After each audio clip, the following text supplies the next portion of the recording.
because I read the Kansas Constitution, and it still says that a marriage can only be between a man and a woman. So how do you take an oath saying you're going to support both? That's kind of a good point, but I'm just like, wow. But do all of our boys here have to take an oath? Because she's never heard of it before, but they said that. They did, so, and all the employees are supposed to sign something. I think I'll have to ask Amy after the meeting.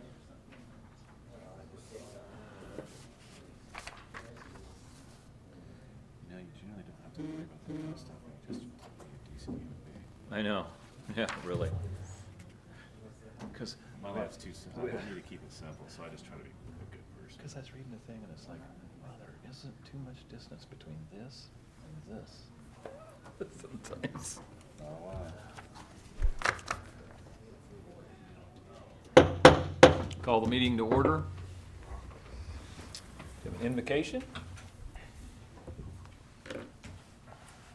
Let us join together in attitude of prayer. God, who has blessed us with the wonders of the world, with your creation, we give you thanks for the seasons and the times that are given to us. May we find joy in each season. May we find purpose in the work that you give us for each season also. We are mindful as we gather here of the different seasons in the life of this community as we enter into the summer and the various different activities that people are involved in, and particularly the ways in which our city staff is involved with various different activities, particularly the recreational activities that involve children and families. We give you thanks for those things and for the ways in which they make our community a more welcoming and good place to live. For that, we rejoice and we pray for all those who are involved in that it might be a good experience for them this summer, that all might be safe and grow through this. We ask now your presence with the commission as they go about their work this evening.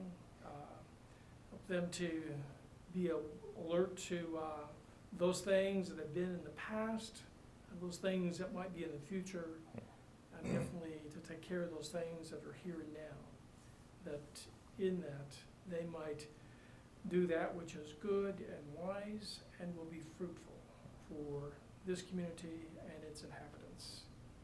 Hear us always, we ask, in the name of the one who came not to be served, but to serve.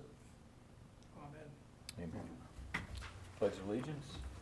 I pledge allegiance to the flag of the United States of America and to the republic for which it stands, one nation, under God, indivisible, with liberty and justice for all.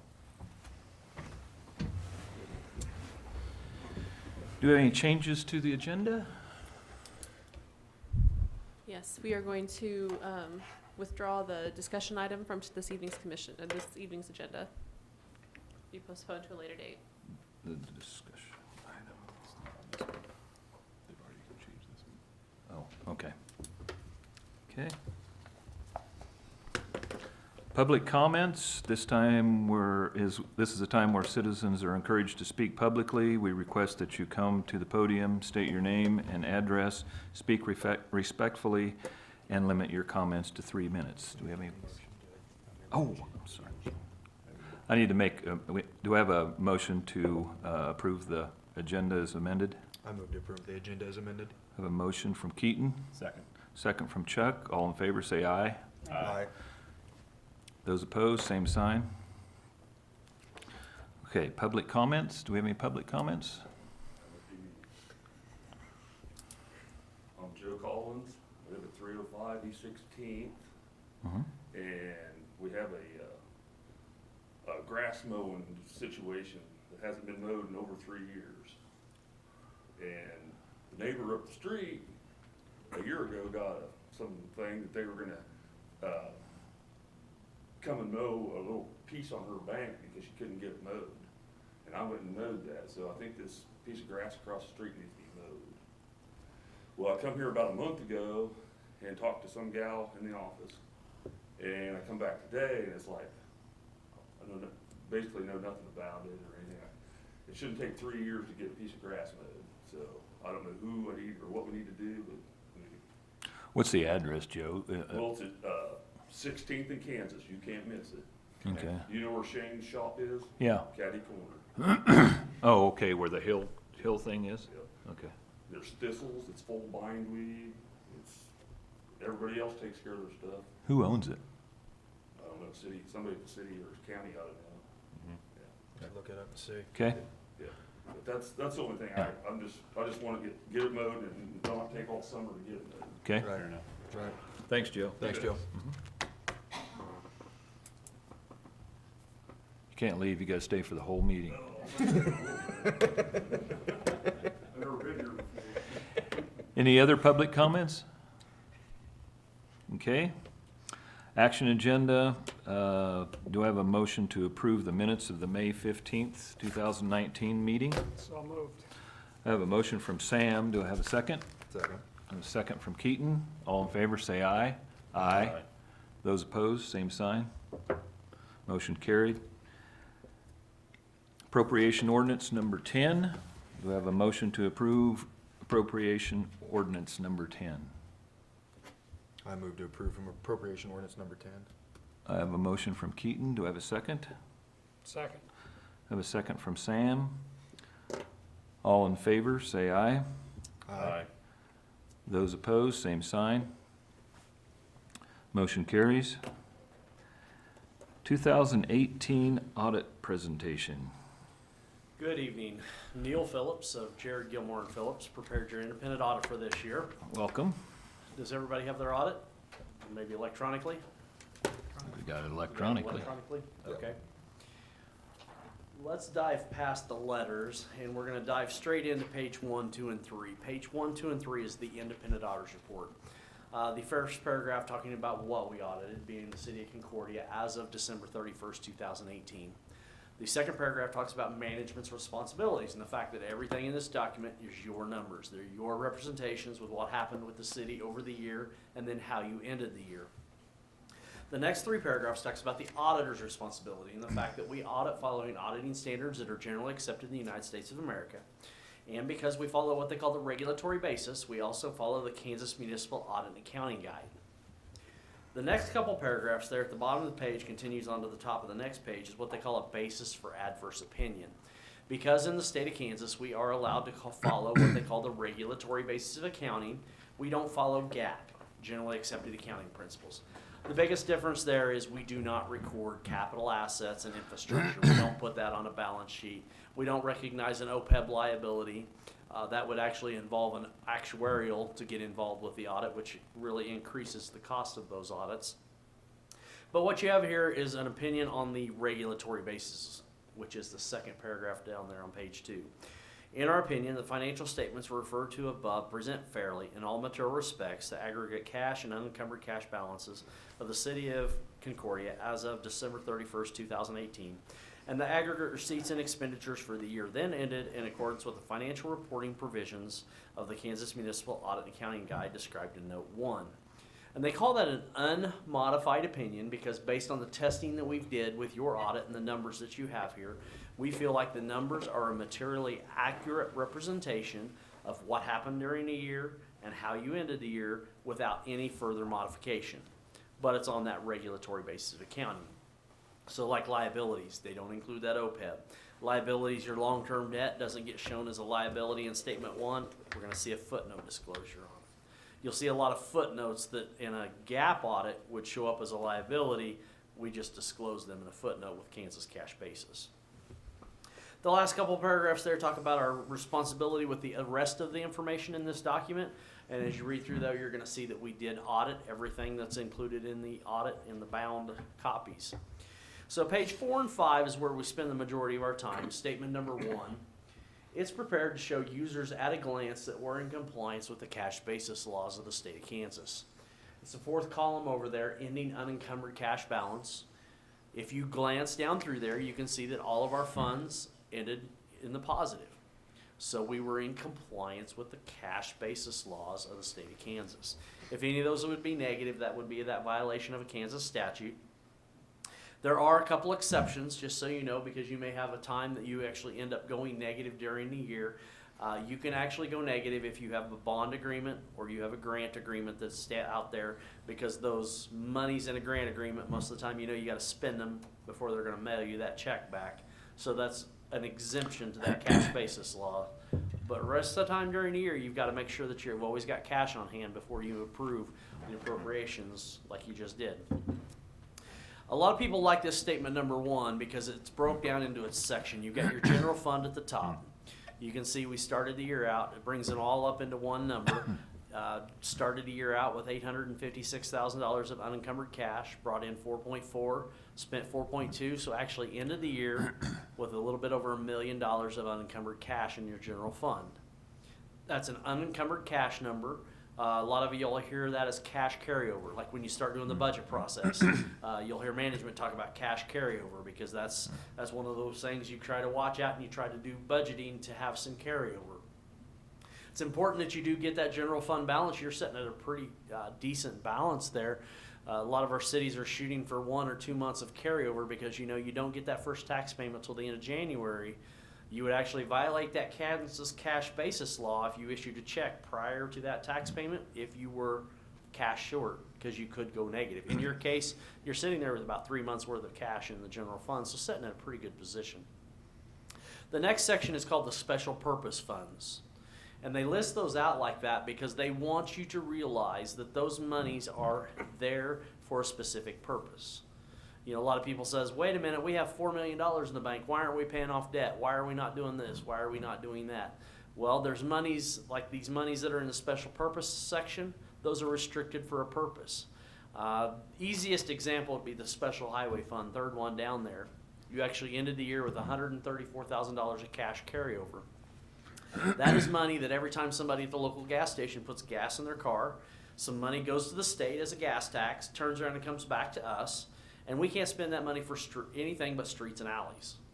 We have a water line break. We have a sewer pump station go out. We can't spend that $134,000 on that.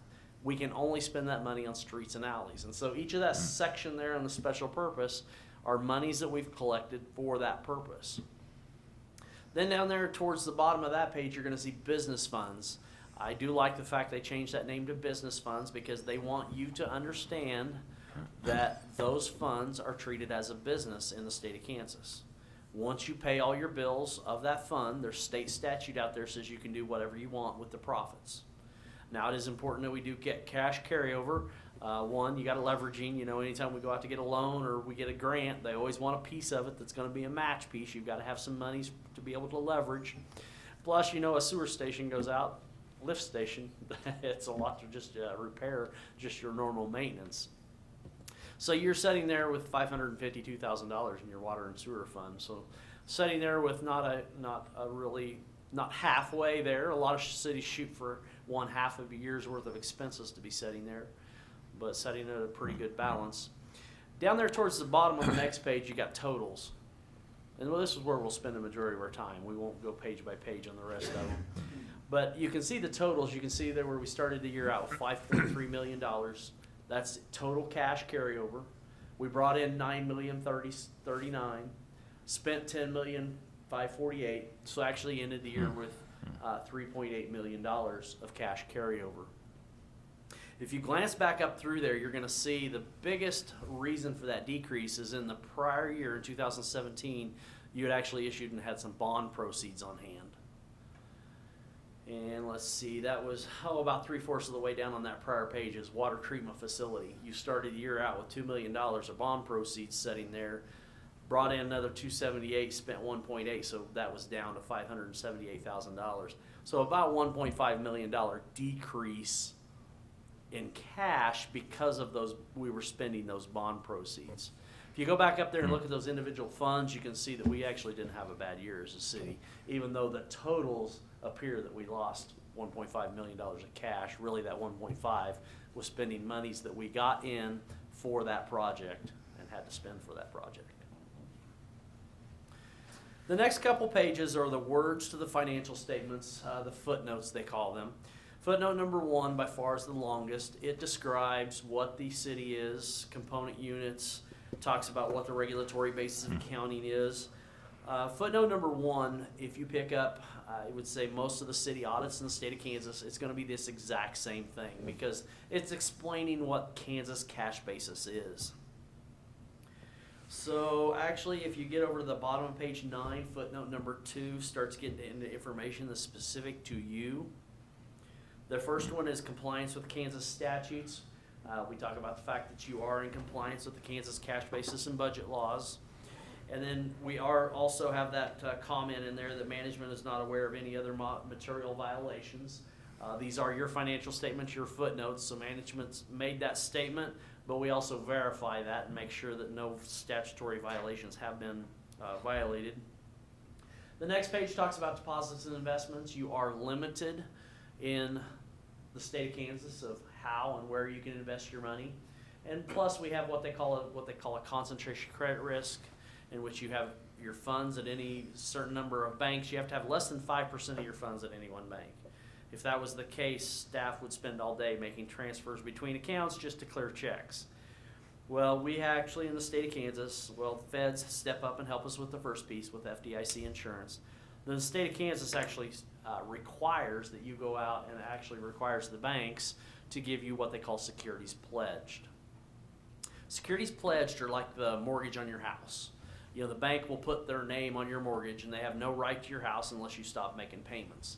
Same type of thing has happened here is they've put your name on some of their T-bills and some of their investments. They have to be government investments. They put your name on them as a secondary owner.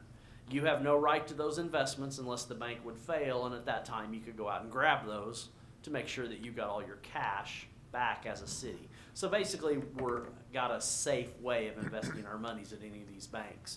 And that is a requirement by Kansas statute that they do that for you. As you glance down through that last paragraph on 10, you're going to see that you were fully secured at year end. We do test that a couple times during the year, and you were secured each of the months we picked. Page 11 and 12 is the long-term debt. Gets kind of small. Lists out all the loans. They say long-term debt. That's the loans. You got your GO bonds.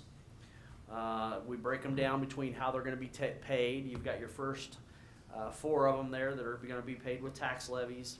Then the next few of them are utilities. And then you did have a copier lease last year that did pay off during the year. You can see there that schedule shows you started the year out with $7.3 million of debt, paid that down by 1.2, and ended the year with $6.1 million. So paid that down. That includes the 2017 series $2 million that we talked about a while ago that was set in that fund from the prior year. The next page, again, kind of small because there's a lot of information on there. It's the payout of all that long-term debt. You can see our 2012 pays off in 2022. We've got a 2005, a 2012 C, and a 2015 that all pay off in 2020. Then the 11 pays off in 21. So what you're seeing here is the next 5-year increments and then 5-year chunks after that, because most of your planning is done in 5-year phases. And you can see there, once we get past 2022, the only thing you're going to have left is your 14 and 17 bonds that have payments. Top of the next page is operating leases. You do rent a postage machine out there in which we disclose that you're paying for rent for that. You've actually got an advertising display that you also pay monthly rent for.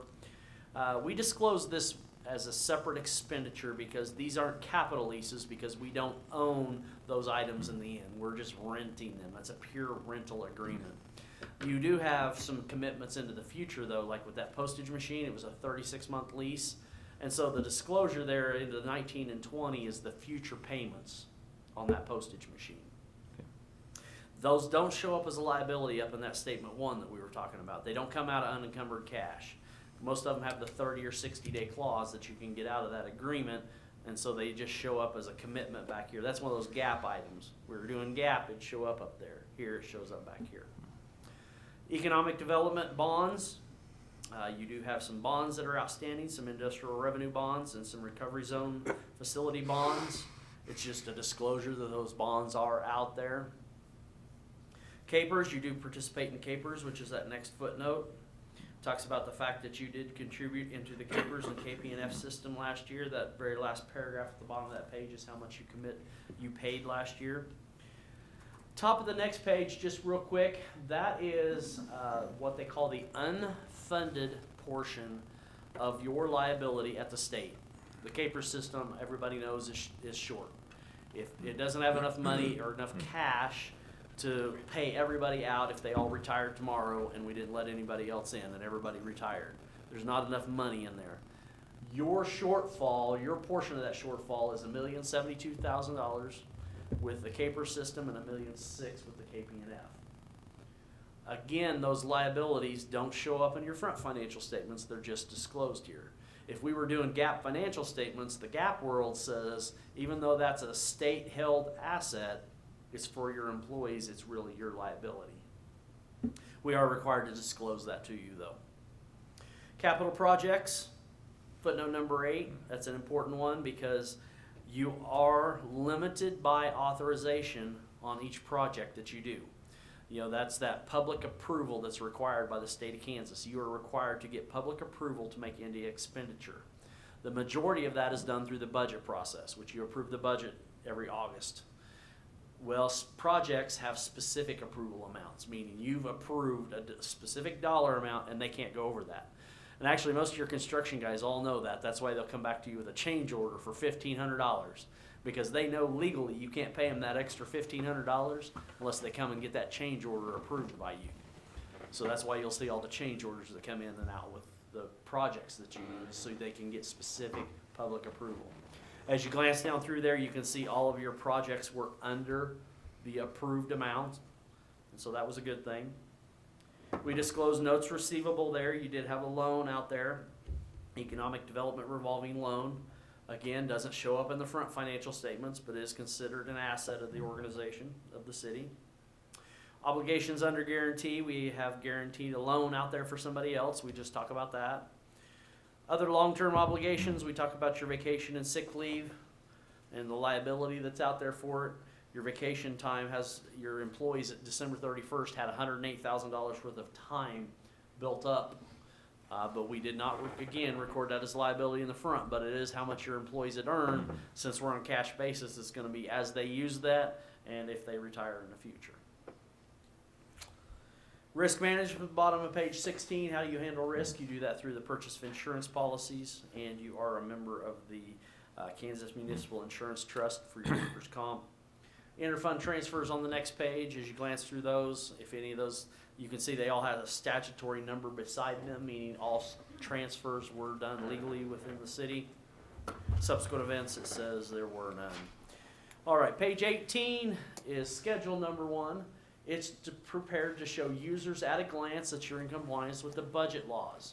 This is that public approval. Again, just like that footnote for capital projects, this is the budget that you approved in August of the prior year. So your 2018 budget, general fund, you can see there, we actually had a budget of $4.9 million once you added the budget credits in there, and you spent 4.2. So you actually were under budget in the general fund by $652,000. So again, that's a good thing. We were under budget. That's actually a way that we can build that cash too, is by keeping those expenditures under control. The rest of the booklet, I'm not going to go through page by page, but the top of page 19 is general fund. This is in the state format. So when Amber brings you the budget, you should be able to pull the audit up and be able to see and follow exactly in that same format how it goes with the audit. We do throw a prior year actual column in there. Like your very top line there is ad valorem taxes. You can see in 2017 you collected $836,000. In 2018 it was $850,000, but you had actually levied against our citizens, $868,000. So that shortfall on the very top line of $17,885, that's your taxpayers that did not pay their tax bill in 2018. So the hope is it comes in on the next line down, which is the delinquent taxes. In 17, we collected 12,000. In 18, it was 16,004. So hopefully that 18 will come in 2019, that $17,800. Again, I'm not going to sit and go page by page. If you do have questions, I know Amber will be able to tell you where all the numbers came from because you're going to see that we didn't have any audit adjustments. Let's talk about this letter. Did the letter get scanned in? Do you know? If not, we will make sure you get a copy of it. I'm going to make light of it because it is what they call the presentation letter, in which it was signed. It's basically, if we had any problems in the past, we would have orally came to you and talked to you and said, hey, city manager's not cooperating, you got to make her cooperate. We would have came to you orally and talked to you. It is a boilerplate letter because we didn't have any of those instances. We're just required to now put it in writing to tell you that we didn't have any problems that we encountered during the audit, such as we didn't have to consult outside accountants because you're doing something crazy with your books. We didn't have any disagreements with management. We didn't encounter any difficulties. Then also attached to that letter is the what we call the management representation letter, which is the one that she has up on the screen. That is the letter that is signed between management and the auditors. We're now required to give it to the entire commission so you can see what representations have been made. I call it the reminder letter because as we read through this, management should have talked to me about everything on there if it was applicable. Meaning there's things like on there about lawsuits. There's things about compliance with laws and regulations. Conflicts of interest. Did she tell me about all of them? Did she tell me about everything that was out there? And so as management reads through it, that's why they call it the reminder letter, because as management reads through it, if they didn't talk to me about something that was there, they would need to pick up the phone and call me. It is required that we give it to you. It is a boilerplate letter because we didn't have any of those type of situations that needed to be disclosed or between the auditor and management, but we are required to give that letter to you to show you. Questions of me?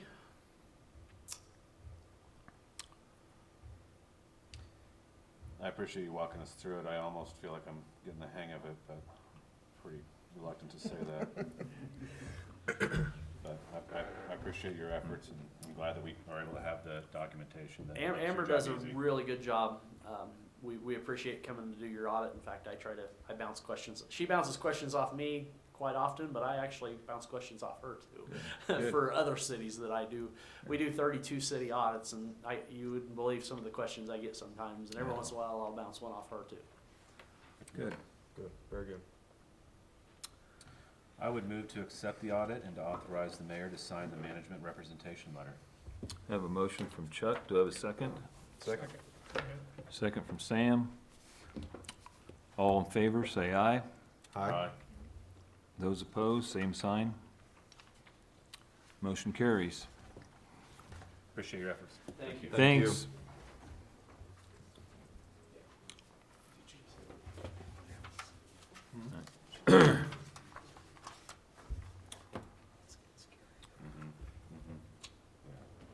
Resource Center budget request. Okay, wait, catch him, he's getting away. Joe? Technical difficulties on that one, so hopefully paper copies of this will be coming out to you. We don't have one for your screen. Okay. My name is Tanya Merrill. I'm the Executive Director of the Resource Center. I wanted to come in tonight and talk to you a little bit about what the numbers look like for Concordia and for the county. We are asking for an increase of $2,000 to our $20,000 budget because the numbers continue to grow. So last year, the food bank served just under 1,800 people. That's more than 100 or so from the year before, so we gain at least 100 people each year. And of that number, about half or just a little over half are seniors over the age of 55 and children under the age of 12. So obviously it is a very fragile population because these are folks on fixed incomes or folks who haven't yet entered the workforce. So it isn't really a moment where I can say work harder, earn more money, because that isn't really an option for them. So one of the things that we've been warned from the state level the last couple of years is that our food insecurity rate for the county is going to keep increasing. And what that means is that we have a large percentage of folks, or a reasonable percentage of folks anyway, who are only getting one meal. That's all they can afford to eat. And so that's where we come in, because for a lot of these folks, they're not eligible for state or federal programs. I'm the last line of defense. And so last year that number was 16% for Cloud County collectively. It was about 16.1. They've warned us to expect that it could be as high as 18.5 this year. So we are looking at some large increases with lots of economic issues going on over the course of the county, and 24% of Concordia. So I'll be picking up a larger chunk of Concordia proper, of the actual township itself. Since January of 19, we've picked up 19 new families each month. As we get closer to summer, that family number is going to increase. We pick up the largest chunk of our new folks during the summer months. And so here between June 1st and August 15th, we'll pick up right around 400 people. And so that is an unduplicated count. So when we account for this, we take that count to the state. Folks have to register with us. We take out the percentage of folks that we call our repeaters, people who see us more than twice in a year. And so they don't get factored into that count. I take them out. So they get factored into the 1,800 at the top, but not into the percentage at the bottom for growth, because we're just sort of carrying that weight. We have already had 700 people for the year so far, which is about 150 over what we would ordinarily see at this point. We picked up in the last week of May, so that would exclude Memorial Day, Monday, Wednesday, Friday, 30 people or 30 families during that 5-day period. So we are well on our way to a 400 count summer for us again. Additionally to that, we have a lot of new programs, things that we've continued to maintain. We continue to pack school bags for underprivileged children. Last year we packed 210, which is right on par for what we packed the year before, with less funding. We had no grant money last year, so that money was all bootstrapped and raised as we went. 100 holiday food baskets, 110 toy baskets with the assistance of the Girl Scouts, so we don't do that all by ourselves. We provided assistance for applying for LEAP, so folks could try to get those LEAP forms. It was especially important this year because of the government shutdown. LEAP's website actually was down up until February. So we helped 25 families get that application in and had a record-breaking number of children for holiday store. So that'd be 160. We've never had that many before over a 2-day period, so kudos to my volunteers on that one. We could not have done it without them. So 2,200 presents were wrapped over that 2-day period and sent out with children who needed them. New to this year, something you haven't seen before, are those 10 cooking classes that we offered. So approximately 20 people were able to come to the cooking classes, which were held by us and by SNAP Ed through K-State, able to use more of their fresh produce, because predominantly our food right now comes from donations, a little bit of corporate donations, farm fresh, and we buy the rest. So we try to get them things that are as nutritionally sound as we can. So they were able to get some cooking classes to help them figure out what to do with some of those produce items they might not otherwise know how to produce, process, and make not produce but food again. So, and then we provided utility assistance to 137 families so far this year. We have only 4 volunteers doing this work and 1 part-time employee, and that would be our director, me. And we received no state or federal funding, so that's why we come and kind of hit you guys up a little bit harder to try to make sure that we have enough money to complete this big mission. We did get a little bit of an increase from the county this year, so they did pony up a little bit more money for me, so it's about $1,500 a year more that they've given me, which is why it's kind of the number is generated for you all is just a little bit higher, because I'm covering a little bit higher percentage of Concordia proper than the rest of the county. So that's kind of where that information came from. We're just bracing for impact with the rest of the year, trying to figure out how we can help keep these folks fed, keep them from starving to death, and keep people from rolling in my door saying, I didn't eat today because I wanted to make sure my kids could. We get that a lot, believe it or not. So if you have any questions, please let me know. And I know that she has a copy of this letter, so you will get it if you haven't already. Yeah, we got it. So perfect. Thank you so much for letting me come and talk to you. Thanks, Tanya. Thank you, Appreciate it. Senior Center budget request?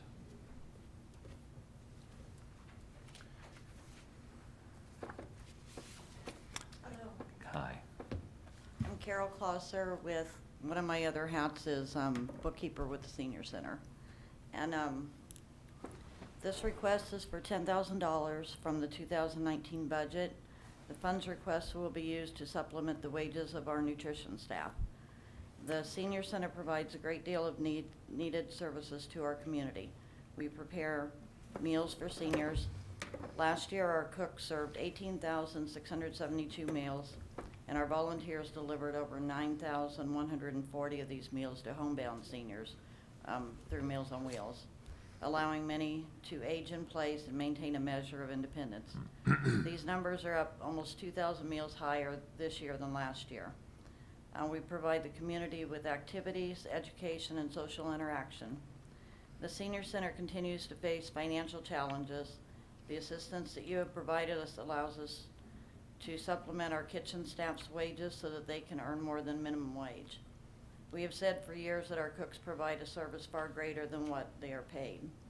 And our center, our staff, the North Central Flint Hills Area Agency on Aging, the Cloud County Commission on Aging, and the people who eat with us, the County Commission and the City Commission, have all worked together to make certain that our nutrition program and public transportation and our center is a success. So please continue that partnership with us. Okay. Okay. Any questions, anyone? Okay. Thank you, Carol. Thank you. Thank you. Mhm. Cloud Corp, Kim? It's just a never-ending cycle of budget requests. Sorry. Welcome. Thank you. As the letter that you all have received is our 2019 director list and 2019 budget, and then what we would ask for year 2020, which is not an increase, but to just maintain what the city has graciously been able to support us with. That's the $55,000 to help with the general fund and operations related to project development for Cloud Corp, and then the additional $3,000 embarked for the small business development for a grand total of $58,000. The $3,000 request I have seen it since January. That's huge for us. We have had a number of people take the Linda Sutton's classes, the 3M class, and then the cash flow courses. That has specifically helped us with the Get in the Cloud grant, making sure that the projects that people are presenting are viable projects. She does an amazing job not only teaching these courses, but then working with people one-on-one to make sure that they have a good project, that their project is sustainable, that the numbers that they're putting on the paper make sense. And sometimes people get wrapped up in numbers and get wrapped up in the process and get a little bit confused, and she's there to help them out. She is amazing at communicating with me. We have been back and forth on the phone a lot, her letting me know who she's working with and what projects she's working on, and giving me information on which projects she feels like are really good projects to continue with. So she does a really great job. We partner with that. In terms of the courses and stuff with Republic County. So people, if we are offering courses here in Cloud County, those from Republic County can come down and take advantage of those, and vice versa. So I already have a couple of people that are going up to Belleville here at the end of June, which I'll talk a little bit more about, that are going to be taking advantage of the classes that Luke Mahan in Republic County has set up with Linda. And the people that come into our office are so very gracious that those courses are free, because the first thing, when they're asking about, especially they get in the cloud dollars, and we let them know that's one of the things they have to do for the requirement, the look on their face is, well, how much does it cost? And when we're able to tell them that that is free for them to do, that is really a big load off their shoulders. For these entrepreneurs, they're already putting up potentially a lot of their own investments to get these businesses started. So just offering that small courtesy to them really does mean a lot. We will be asking for the additional $58,000 from the county also, because they chip in the $55,000, the same as you with the match, and then the $3,000 for the consulting contract. So we'll be doing that again. As you can see with Board of Directors, we have added Clark Coco as the Glasgow representative this year. So really excited to have Clark on the board. He attended his first meeting in May. This past month, he attended The May meeting, he is retired from Washburn Area Tech, and he used to be the president at North Central Kansas Tech. So he has a lot of really good ideas and is excited to be back in the Glasgow area. So that's where he grew up and has decided to retire and come back. So really excited to have him on board. We will be filling Joe Gendra's position. He has resigned this week. They spend a lot of time out of town, so we're going to be filling that position here soon. But everybody else on the board has basically stayed the same, even with the rotations with City Commission, County Commission, and the college. You have the proposed 2019 budget. Again, we're not going to be changing anything from 19 to 20, just still trying to get familiar with the budget and how everything is utilized. So keeping that the same. An update on some of the projects that I've been working on. On June 12th, we will be hosting a coffee at the Brown Grand Theater at 10 o'clock in the morning. Cade Wilcox with Rule and Remote will be coming in.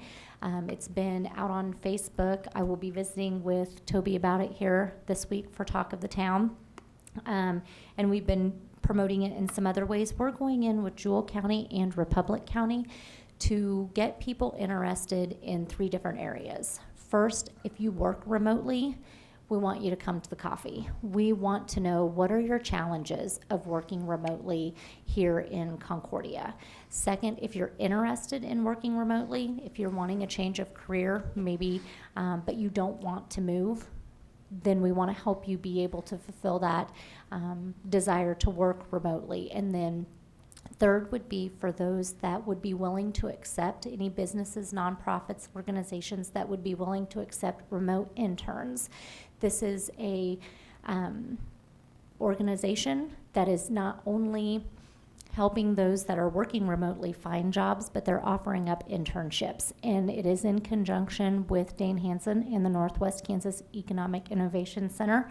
And so those interns that we are able to request don't cost our organizations or businesses any dollars. They will be completely funded by Rule and Remote and their partnership.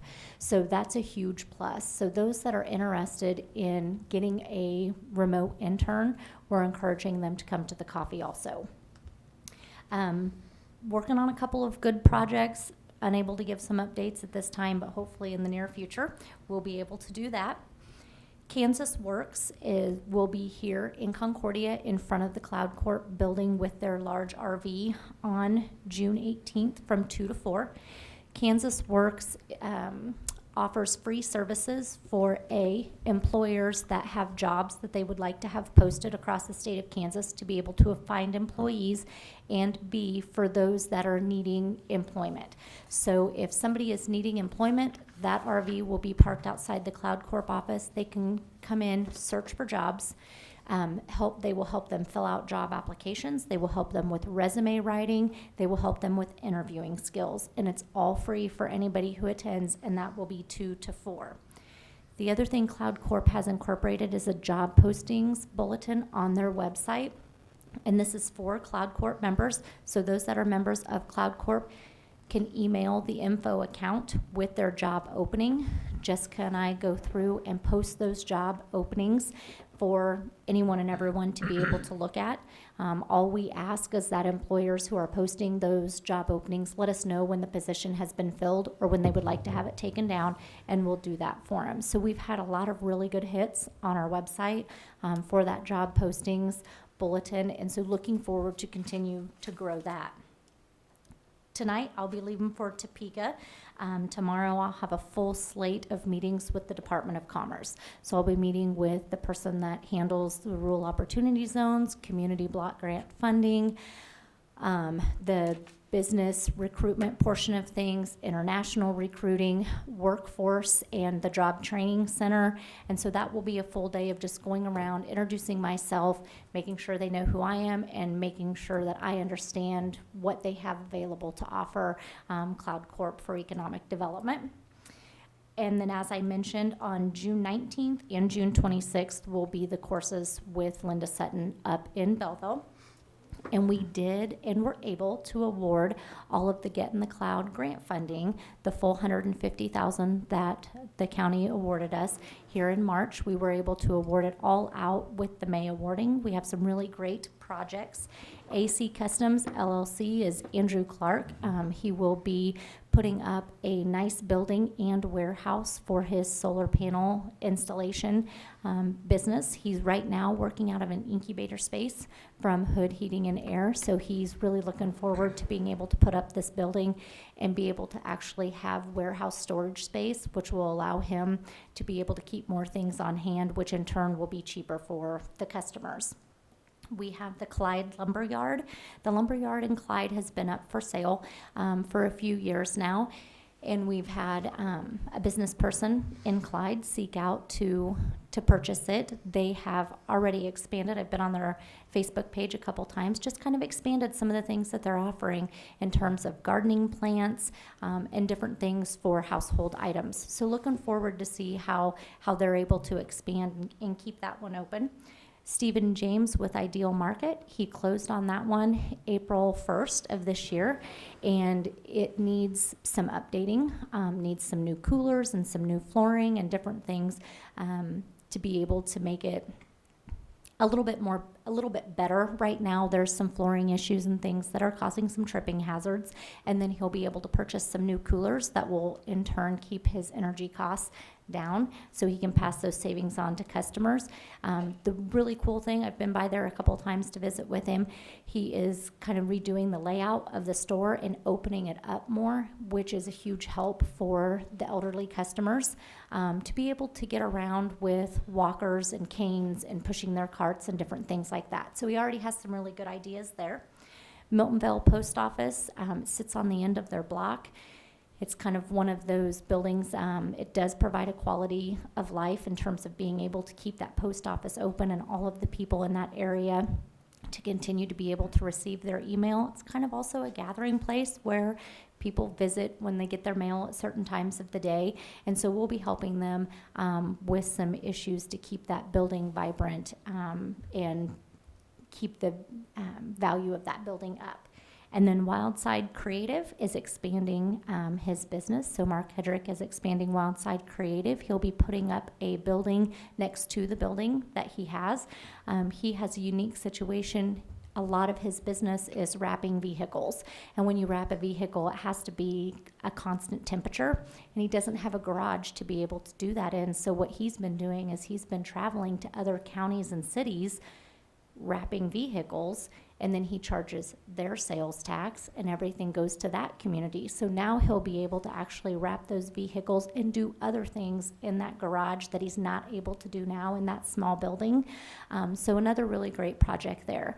So all of those were either fully funded for their ask or partially funded for their ask, and the whole 150 was spent. So, questions? Very good. Okay, thank you. Thank you.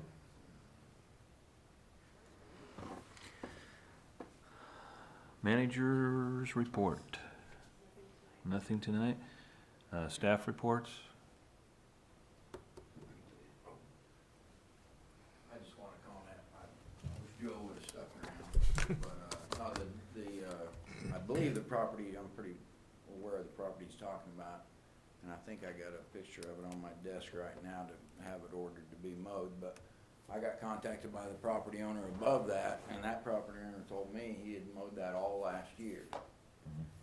And also, we gave him the public contact information of the owner, which is out of California, which is just a mailing address.